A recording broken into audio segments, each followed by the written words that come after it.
Hello, and welcome to Book Dreams, the podcast for everyone who loves books and misses English class. I'm Julie Sternberg, author of a number of children's books, including Like Pickle Juice on a Cookie and Summer of Stolen Secrets, a middle grade novel due out on May 11th. And I'm Eve Yohalem. I'm also a children's book author.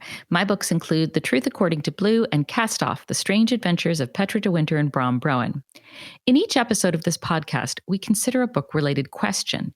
And in this episode, we consider, how do you take an enormous subject like precision engineering or the oceans, or in this case, land ownership, and shape it into one book? Simon Winchester is the acclaimed author of many books, including The Professor and the Madmen, The Map That Changed the World, and Krakatoa, all of which were New York Times bestsellers and appeared on numerous best and notable lists. Simon has also written biographies of two oceans, Atlantic and Pacific. This year he came out with Land, How the Hunger for Ownership Shaped the Modern World. In 2006, Simon was made an officer of the Order of the British Empire by Her Majesty the Queen. I can't believe we didn't ask him about being made an officer of the Order of the British Empire. I know. I've never met anyone who's an officer of the Order of the British Empire. Me neither. But thank goodness we asked him what we did. I know. We typically begin our interviews with a softball question, something to put our guests at ease, and get the conversation rolling. Most of the time we end up editing out those questions and the answers, but not today. No, we noticed in Simon's bio on his website that back in 1965, when he was studying geology at Oxford, he was part of a 6-man sledding expedition onto an uncharted section of the East Greenland ice cap. And we started the interview by asking him to tell us about it. The story he relayed was astonishing. Enjoy. It was called the Oxford University East Greenland expedition. It was led by a man called John Rutledge, who was a PhD student. And there were 5 others of us, Kent Brooks, David Rex, Richard Norris, me, and one other fellow whose name I can't remember. So we all got on an icebreaker in Copenhagen and went off to a little town called Scoresbysund in East Greenland with a huge amount of supplies. Scoresbysund is on the northern side of an enormous fjord, in fact, biggest fjord in the world, 30 miles across. So we took a little boat run by Inuit people, fishermen, over to the south side, which was essentially uninhabited and full of glaciers and spectacular mountains. And then we unpacked our sleds. We had 2 sleds and skis. The skis were enormous. I mean, they were much taller than I am, so they must have been 9 feet long. You had seal skins on the bottom of them so that you didn't go backwards. If you're going up a slope, you can continue going up. Anyway, so we got to the foot of a glacier, roped ourselves up, pushed our way off and climbed up the glacier. And it took about a week, and then got out onto the Greenland ice cap, where there were these huge mountains called nunataks. And then you're going to regret asking me this question, but I will limit it. I promise you. I'm fascinated. Keep going. And we had special drills. And the idea was that we were going to drill samples of the basalt of which these nunataks were made to find out a crucial question about whether or not Greenland had moved since the basalt, which is a volcanic rock, was laid down about 30 million years before. So we drilled these samples out, armed with all of these samples after about 2 months up on the ice cap. So we've eaten all our food. We've replaced the food with the rock samples. We slid down, and I was the radio operator because I knew Morse code. So we looked with horror at the fjord, the 30-mile wide fjord, but it was covered with ice, which had blown in from the ocean during the summer. And it made it impossible for the Inuits to come and pick us up. So we were stranded there. And we had no food, or very little food. We had Weetabix and margarine, and that was it. And so I had to shoot, and this is an admission, but I'm happy to confess, because I was a fairly good shot, a polar bear to eat. I know, I hear your gasps of incredulity. So I shot the polar bear. We ate it. It was a very old bear. And one of the disagreeable things about it was, and you mustn't, if you're ever in a similar position, ever eat a polar bear's liver, because it is so filled with vitamin A that you will die. But we knew that and we didn't. And so I dissected the polar bear. And the disagreeable thing was that the muscles of its legs, which we were going to stew, were full of these flatworms called planaria, which were about 2 inches long. So you had to prise these worms out of the muscle. And we used to have races with them along the ice. Anyway, you had so much time to kill. Awful time. Then eventually the Inuit boat said, look, we can get to within about 5 miles of you, but basically we can't get any further. If you're going to come and have a chance of catching the icebreaker to go back to Copenhagen and go back to Oxford, then you'll have to come out and walk across the ice now. So we loaded up these samples of boxes of rocks and walked over these incredibly dangerous, unstable ice floes, knowing that the water was about a mile deep and also bitterly cold. I mean, you would survive about 50 seconds of exposure to it. So there was the boat, and we would run across these ice floes and leap. The boat was about 6 feet away from the nearest ice floe. And all of us got through. We were roped together, except John, the leader, John Rutledge, who went on to be a professor of geology at the University of Toronto. He went through the edge of the ice and plummeted downwards. We hauled him back up. And as he broke the surface, his beard just froze instantly. He was bitterly cold. And the Inuit said, do not give him alcohol, do not give him brandy or whiskey, which we had, just hold him. And so we all cuddled round him. And gradually his blue turned to pink and he survived. And we got back to Scoresby Sund to find the icebreaker had already left. So how to get back? Well, there's only one possible way, and that was to whistle up an aeroplane from Iceland. There was no runway, so we built a runway and cleared all the rocks off a particularly flat terrace and put oil drums with kerosene-soaked rags so that we could illuminate it at night, and telegraphed this man, he was called Bjorn Paulsen, and he agreed to come and rescue us. And so he was a Cessna 172, and we could only take 3 passengers at a time with the rocks. So we do straws, and the first 3 successfully, he landed, picked them up off to Iceland. And I promise you this story is coming to an end very quickly. Then it was getting dark, a blizzard blew up, and we lit all the kerosene rags. And so they were, if you can imagine, flickering in the wind. Is this plane going to come? Is it going to come? Is it going to come? Finally, we heard the distant sound of a propeller aeroplane, and he did his circle around the landing strip, bounced down, quick, come on. We ran to him, piled in our rocks, jumped in. An hour and a half later, we were in the safety of Reykjavik Airport, and the following day caught British Airways to Aberdeen and down to London, talked to the geology department at Oxford to say we were back safe. We're at the Savoy Hotel having tea, celebrating our return. We got a telephone call to say that Bjorn Paulsen, the man who had rescued us and charged no money for doing so, had been that afternoon killed in a plane crash, rescuing someone else in Iceland. No. So the story has a terrible poignancy to it, but it was a great success in terms of science, because when they looked at the rock samples we brought back, they found that Greenland, and this was 1965, Greenland had shifted 15 degrees to the west in the 30 million years since those rocks were laid down, proving what was now incontrovertible, that continental drift had occurred, and the theory of plate tectonics, which had just been adduced in July of that same year, was undeniably true. Unbelievable. I am so glad we asked you this question. I feel like the next question should just be, and what's another favorite story from your life? I haven't told that story for 10 years, but it is, you can tell, it's engraved on my heart.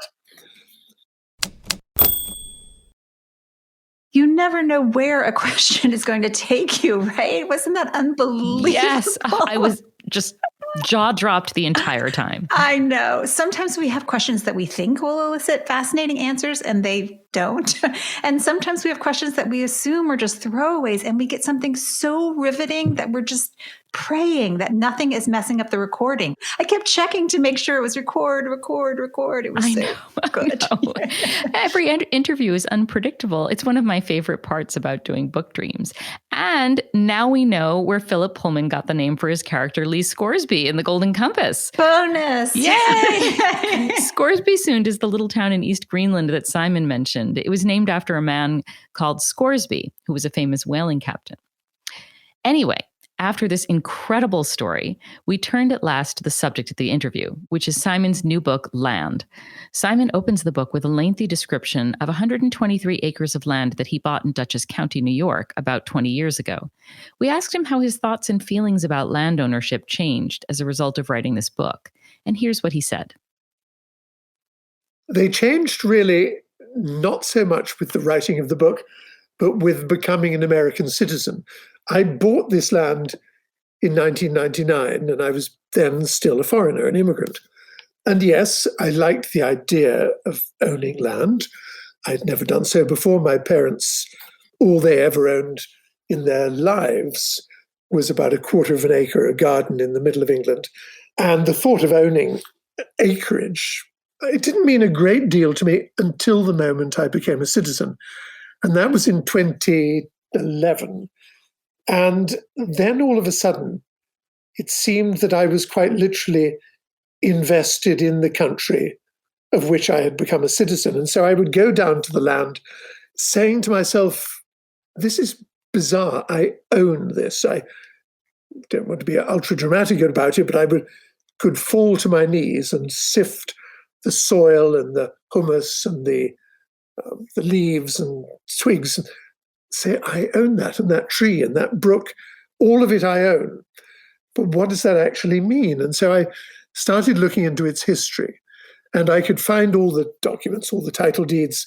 Slowly, the deeds ceased to be typewritten. They started to become handwritten. And then they became, as you progressed further back, in bad condition, difficult to read, and then slowly no longer English, but Dutch. And then the people involved in the transaction didn't sign their names as I had. Whoever it was had carved an X or drawn a small picture of a deer or the horns of a ram or something. And I realized that these were, of course, the Mohican Indians, the people that had first occupied these acres. But crucially, they had never owned the land. They were simply saying to the Dutch who wanted to own it, well, of course, you can use it, you can hunt on it, you can do with it, with our permission and our blessing, what you will. But the idea of ownership, I mean, you can no more own this land than you can own the sky or the breeze or the ocean. And so that's effectively how this idea, the difference between me knowing that I owned it in the same way that I might own a refrigerator or a car or a horse, but that people previous to me had thought this was a ludicrous notion, seemed to me worthy of a book. So can you talk about how that changed and the impact of that change? Yes, it began in a variety of places, but I essentially, because I'm English, choose to begin it in England, sometime in the 15th century. If you can imagine a village in central England, 20 houses or so, surrounded by open fields.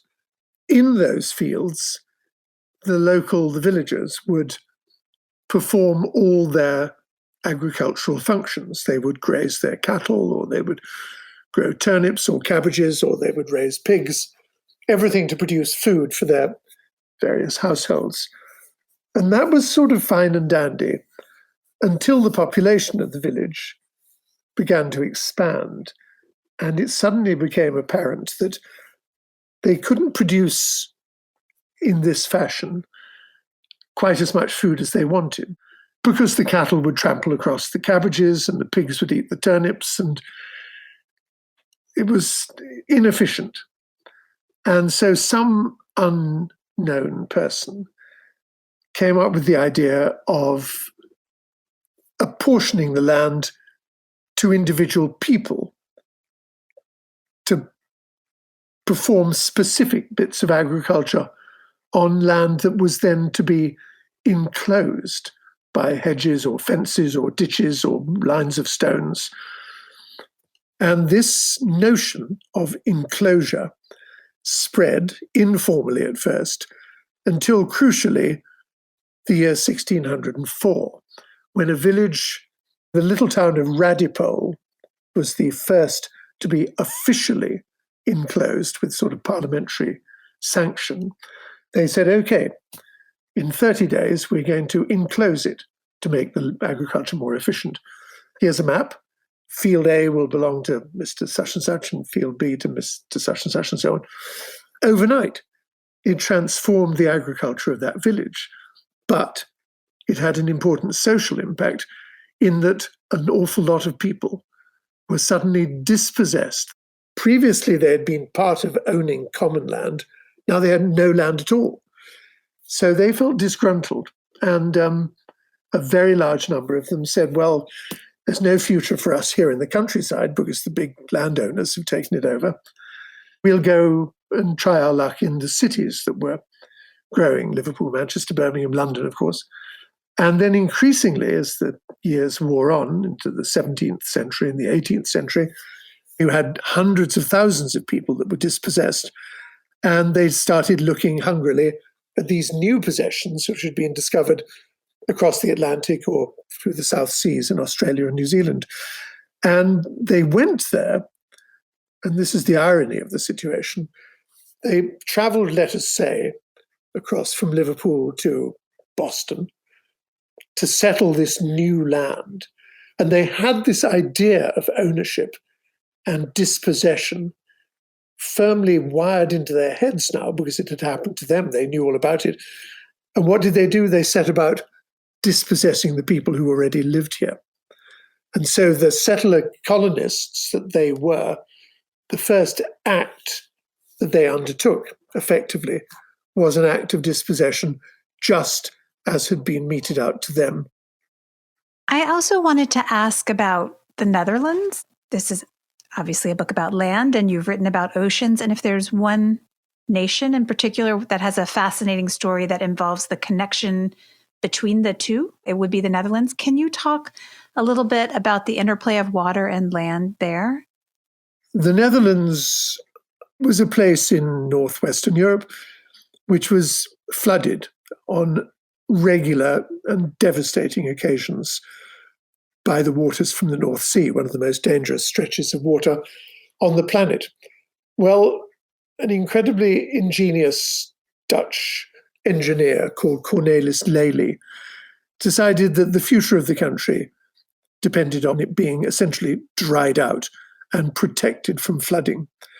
In the middle of the Netherlands, there's a huge body of water, which used to be seawater, the Zuider Zee, the Southern Sea, it was called. And he decided in the 1920s and 30s that he would build a dam protecting the Zuider Zee from the North Sea, separating it. And this was a massive engineering project. It took many, many years. But finally, there was now a wall of stone and concrete and mud protecting the Zuider Zee, walling it off from the ocean. And gradually, because the dam held, the water, which was fed by rivers, changed from being salt water to fresh water. And it changed its name. It's now called the IJsselmeer. So after about 20 or 30 years, the Dutch decided in the southern part of the IJsselmeer, nearly 1 million acres, they would create land which therefore had never belonged to anybody. So they built a series of dams in the sea and put 6 enormous pumps to pump out the water from inside the dams. And the pumps worked night and day for something like 10 years. And gradually the water level fell and fell and fell until you could see mud, seabed, lake bed. It was impossible to walk on because it would swallow you up. But the way to make it dry land, and to keep on pumping, of course, was first of all to fly over it with low-flying aircraft full of the seeds of reed plants. And then once the reeds established themselves, set fire to them so that they formed a layer of ash, then lay more reeds, burn more ash, till there's about 6 inches of ash. This process took 5 or 6 more years. Mm-hmm. Gradually, soil was formed, soil that became eventually firm enough for people to walk on, create paths on, create roads on, bring in bulldozers and excavators, and then you could plan farms and you could plan cities, which they then did. They called this new land Flavoland and decided now it was ripe to be populated. So they divided it up, when I say they, I mean the government of the Netherlands, into 60-acre parcels of land and put advertisements in the newspapers in Amsterdam and Rotterdam and The Hague and the other big cities saying, right, we've created the better part of 1 million acres of land and you can have it. If you can improve it, then it's yours. I mean, you'll pay a peppercorn rent, but a small rent, but you can have it. Just apply. But one thing is crucial. We're going to keep the demographic nature of this new province of the Netherlands exactly the same as the demography of the country as a whole. So of those people that apply, 30% can be Protestant, 30% can be Roman Catholic, 30% members of the Dutch Reformed Church, 10% other. It may be one of the most boring places on the planet, flat as a billiard table, with hardworking people who, after 10 years of showing they improve their land, were then given the opportunity to own it. So that's the story of land which, to acquire it, not a drop of blood had to be spilled. And I think that's marvelous because so much else in the story of the acquisition of land involves either thievery or battling and the loss of life, whereas for Flavoland, none at all. I'm so glad that I got to ask Simon about the Netherlands. I have been fascinated by the interplay of water and land in the Netherlands ever since this beautiful article in the New York Times in 2017 about the Netherlands and climate change. I don't know if you remember it. I don't. It talked about how the interplay of the ocean and land in the Netherlands has been really a matter of survival, and they are very much at risk now, of course, because of climate change. And they have really been incredibly innovative in their approach to this problem.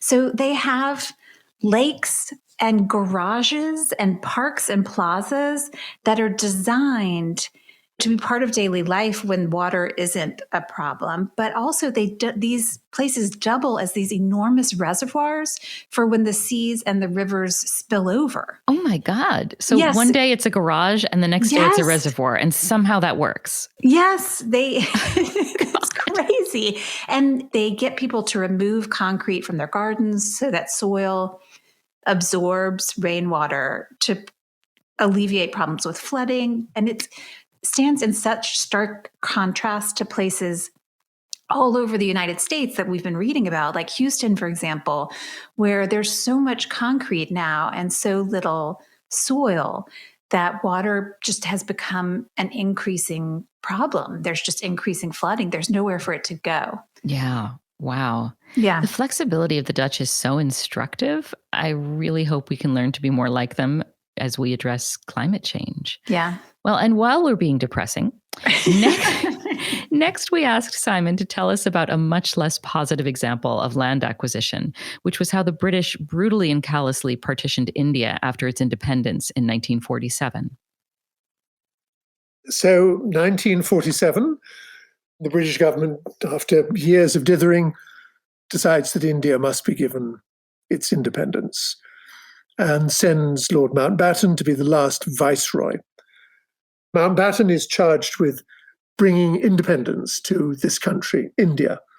And he and the Mahatma, Mohandas Gandhi, wanted the country to be united, one country. But Muhammad Ali Jinnah, the leader of the Muslim League, said, no, there must be a separate homeland for India's Muslims. And we're going to call it an acronym after Punjab, Afghanistan, Kashmir, Pakistan. And there will be two Pakistans, one on the west of India, one on the east of India. Partitioning Punjab on the west, Bengal in the east. So that was the decision, but how to create a border between these two new entities, and to do so very quickly. Mm-hmm. So he knew of the existence back in London of a man called Sir Cyril Radcliffe, who was a lawyer of great distinction and rectitude, who had never been to India. In fact, he'd never been east of Paris. But Mountbatten rang him up and said, would you come over here and draw a border between Western India and West Pakistan and Eastern India and East Pakistan? And I'll pay you a certain fee. And so a bewildered Cyril Radcliffe arrived and was taken up immediately into the foothills of the Himalayas to a large and relatively cool house, introduced to a staff of 6 people who all hated one another. And he, Radcliffe himself, got frightfully ill and stomach issues almost immediately. But he was given a bunch of maps and some out-of-date demographic information about the makeup of various villages in the Punjab, and with his fountain pen drew a line between them, 1,700 miles long. And that was to be the border. Mountbatten said, okay, that'll be the announcement. Let's declare independence. And so it was, 15th of August, 1947. While the world sleeps, India meets her tryst with destiny, as Nehru, the first prime minister, said. And all of a sudden, utter mayhem broke out, because all the Muslims who lived in India wanted frantically to get into this new enclave of Pakistan, and all the Hindus who were in this enclave wanted to get out of Dodge and come to the comparative safety, as they saw it, of India. And caught in the middle were 500,000 Sikhs who were neither one thing nor t'other. And they all, as they crossed this line, bent on killing one another. And they say that nearly 2 million people were killed in going back and forth across what Cyril Radcliffe called this bloody line. And he was utterly a broken man. He returned to London. He burned all his notes. He refused to accept his fee. And he was haunted by it for the rest of his days. 2 million dead because of that line drawn with a fountain pen. And that's before all of the wars since. Just this ongoing strife. It's such a stark example of the devastation that can be wrought by imperialist takeover of land.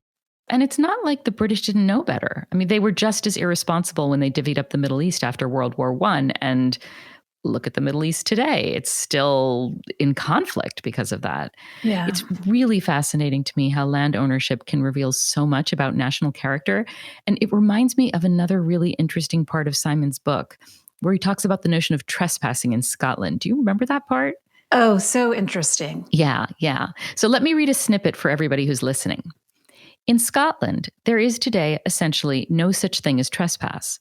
One now has an absolute statutory right to wander anywhere in the country at any time of night or day, no matter who the land belongs to, and no matter if the landowner objects to your presence on his acres.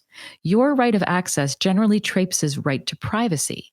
The right to roam harmlessly across the landscape, to take exercise, or to simply recreate the soul was for centuries an inalienable part of human existence.